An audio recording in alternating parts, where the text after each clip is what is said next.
John O'Brien on the Giro farm. This is some Fortress screening that's been standing throughout the winter. We're at the 5th of January, and we had like a heavy 14-inch snow early on about a month ago, and now everything's kind of melting and so on and so forth.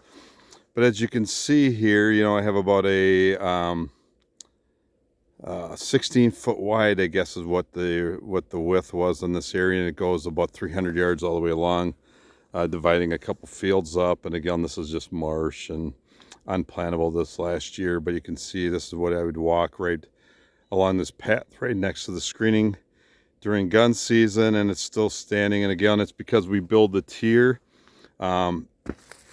We have the tall Egyptian wheat and the Ford sorghum that grows tall. We have the pearl millet that gets 6-7 feet tall, that holds up that tall height.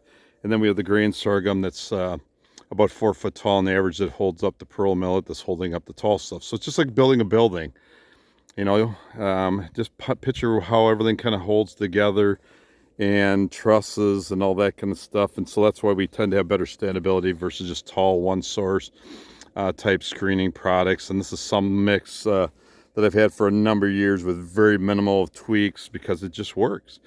But again, the key thing is the right planting rate, the right depth, and the right nutrients. And very few people are fertilizing their screening products right. They want to grow, they fertilize to get it really tall, but they forget about the roots to add standability, holding, drawing in nutrients with this weather challenges we've had lately, and then the potassium at a high enough level also to grow roots and make stalks strong. And again, when you plant your screenings too heavy, your stalks will tend to be more spindly and thin, because that's just how the growth habits are. And so you want to seed at the right rate. And our Fortress product is basically 12 to 14 pounds an acre. Well, January view of Fortress screening on the Giro farm.